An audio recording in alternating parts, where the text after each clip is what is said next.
প্রিয় বন্ধুরা, স্বীকৃতি অর্পিতা ক্লাসেসে তোমাদের স্বাগত। রেলওয়ে গ্রুপ ডি বিগত বছরের প্রশ্নের সেট নম্বর 2 নিয়ে আজ তোমাদের সামনে হাজির হয়েছে। তোমাদের কাছে আমাদের অনুরোধ, চ্যানেলটিকে অবশ্যই সাবস্ক্রাইব করো। আজকের প্রথম প্রশ্ন, যে হরমোনের কারণে উদ্ভিদের কাণ্ড আলোর অভিমুখে বেঁকে যায় তা হলো উত্তর অক্সিন। অর্থাৎ অক্সিন হরমোনের জন্য উদ্ভিদের কাণ্ড আলোর অভিমুখে বেঁকে যায়। অক্সিন হরমোনের কারণে উদ্ভিদের কাণ্ড আলোর দিকে বেঁকে যায়।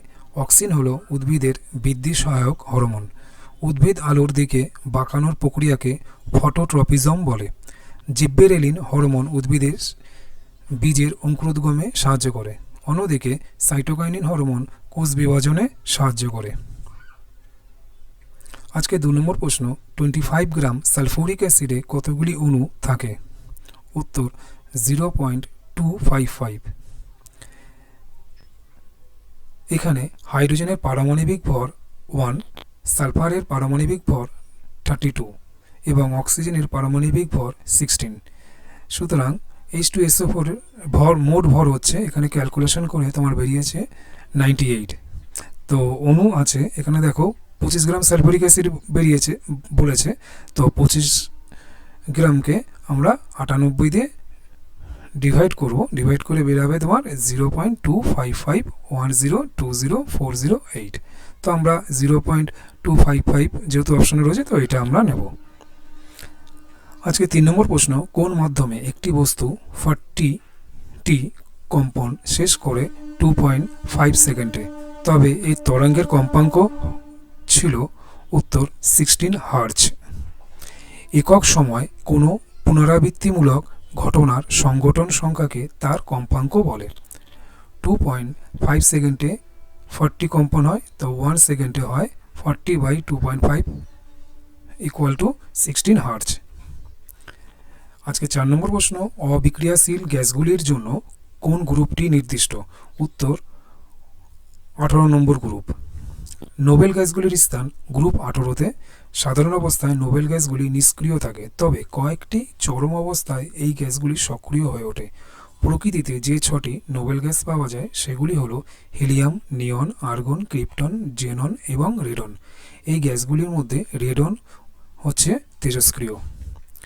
আজকের 5 নম্বর প্রশ্ন, নিম্নলিখিত কোন নদীটি তিব্বতের মধ্যে দিয়ে প্রবাহিত হয় এবং তা ইয়ারলুং সাংপো নামে পরিচিত? উত্তর ব্রহ্মপুত্র। তিব্বতের মধ্যে দিয়ে প্রবাহিত ব্রহ্মপুত্র নদীটিকে ইয়ারলুং সাংপো নামে ডাকা হয়। এটি হিমালয়ের একটি নদী। ব্রহ্মপুত্র নদী চীন, ভারত, বাংলাদেশের মধ্যে দিয়ে প্রবাহিত হয়। এটি দক্ষিণ এশিয়ার বৃহত্তম নদী অববাহিকাগুলির একটি। এটি তিব্বতের চেমায়ুংদুং হিমবাহ থেকে উৎপন্ন হয়েছে। এটি অরুণাচল প্রদেশে ডিহং নামে ভারতে প্রবেশ করেছে। অসমে প্রবেশ করে এটি লোহিত নদীর সঙ্গে মিলিত হয় এবং ব্রহ্মপুত্র নদ নামে পরিচিত হয়।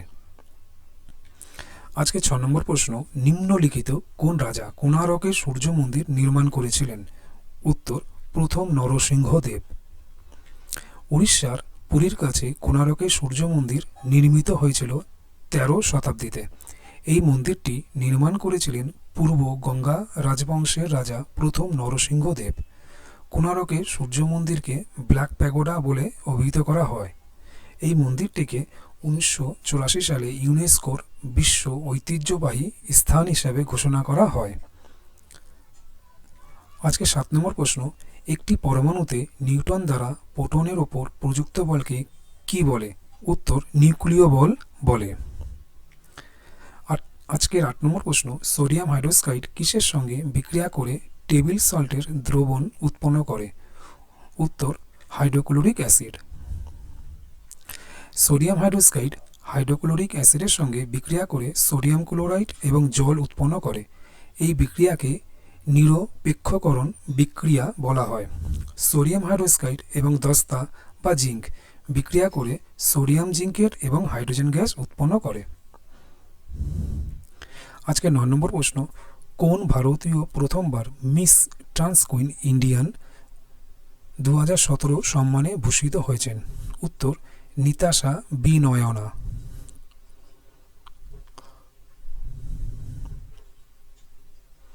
আজকে 10 নম্বর প্রশ্ন, নিম্নলিখিত কোন পুরস্কারটি লাভ করেছে দ্য ইংলিশ পেশেন্ট? উত্তর, গোল্ডেন ম্যান বুকার পুরস্কার। দ্য ইংলিশ পেশেন্ট 1992 সালে মাইকেল ওয়াল্ডাজে দ্বারা লিখিত একটি উপন্যাস। এই উপন্যাসটি 1992 সালে বুকার পুরস্কার, 2018 সালে গোল্ডেন ম্যান পুরস্কার এবং গভর্নর জেনারেল পুরস্কার পেয়েছে। আজকের 11 নম্বর প্রশ্ন, যদি কৃতকার্য শূন্য হয় তবে বল এবং সরণের মধ্যে কোণ? উত্তর, 90 ডিগ্রি হবে। যদি কৃতকার্য শূন্য হয় তবে বল ও সরণের মধ্যে 90 ডিগ্রি কোণ হবে। আজকের 12 নম্বর প্রশ্ন, সমুদ্রের তলদেশে বিস্ফোরণের ফলে সৃষ্ট তরঙ্গ হচ্ছে? উত্তর, অনুদৈর্ঘ্য তরঙ্গ। আজকে 13 নম্বর প্রশ্ন, নিম্নলিখিত কোন ক্রিকেটার টি-20 ক্রিকেটের ইতিহাসে প্রথম ভারতীয় হিসাবে 5 উইকেট পাওয়ার কৃতিত্ব অর্জন করেছেন? উত্তর, যজুবেন্দ্র চাহাল। আজকে 14 নম্বর প্রশ্ন, 14তম হকি বিশ্বকাপ প্রতিযোগিতা ভারতের কোন স্থানে অনুষ্ঠিত হয়েছিল 2018 সালে? উত্তর, ভুবনেশ্বরে। আজকের 15 নম্বর প্রশ্ন, পুরুষ জার্ম কোষ কোথায় উৎপন্ন হয়? উত্তর, টেস্টিস এ। পুরুষ প্রজনন অঙ্গ টেস্টিস বা শুক্রাশয়ে শুক্রাণু উৎপাদিত হয়। পুরুষদের মধ্যে শুক্রাণু এপিডিডাইমিসে উৎপাদিত হয়।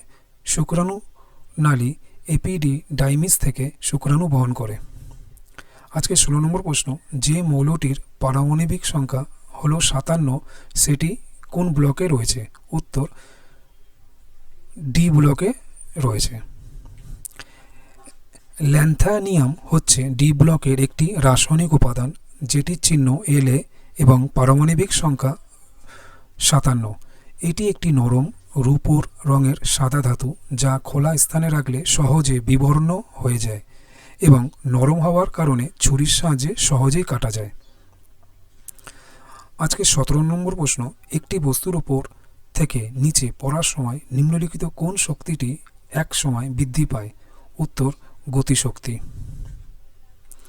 আজকের 18 নম্বর প্রশ্ন, 80 কেজি ভর উপরে তুলতে 9800 জুল শক্তি খরচ হয়েছে। ভরটি কত উচ্চতায় তোলা হলো? উত্তর, 12.5 মিটার উচ্চতায় তোলা হলো। কার্যের পরিমাণ 9800 জুল, বস্তুর ভর অর্থাৎ এম 80 কেজি। স্থিতিশক্তির ফর্মুলা আমরা জানি এম ইন্টু জি ইন্টু এইচ। তো এখানে ক্যালকুলেশন করে সব ভ্যালুগুলো বসে ক্যালকুলেশন করে আমার এইচ বেরিয়েছে কত? 12.5 মিটার। 19 নম্বর প্রশ্ন, কাজের হারকে বলা হয়? উত্তর, ক্ষমতা। ক্ষমতা হচ্ছে কাজের হার বা তাপের স্থানান্তর, অর্থাৎ যে পরিমাণ শক্তি এক একক সময় স্থানান্তর করা হয়। এটি একটি স্কেলার রাশি। আজকের 20 নম্বর প্রশ্ন, বেকিং পাউডার একটি মিশ্রণ। উত্তর, সোডিয়াম হাইড্রোকার্বনেট এবং টার্টারিক অ্যাসিড। আজকের 21 নম্বর এবং শেষ প্রশ্ন, কোন নদীর ওপর জয়কোয়াড়ি জলবিদ্যুৎ কেন্দ্র রয়েছে? উত্তর, গোদাবরী। জায়কোয়াদি হচ্ছে এশিয়ার অন্যতম বৃহৎ মাটির বাঁধ। এটি গোদাবরী নদীর ওপর অবস্থিত। এই বাঁধটি মহারাষ্ট্রে অবস্থিত। আজকের ভিডিওটি যদি তোমাদের ভালো লেগে থাকে তাহলে অবশ্যই একটা লাইক, শেয়ার, কমেন্ট এবং অবশ্যই একটা সাবস্ক্রাইব করে আমাদের পাশে থেকো এবং ভিডিওটি দেখার জন্য তোমাদের অসংখ্য ধন্যবাদ।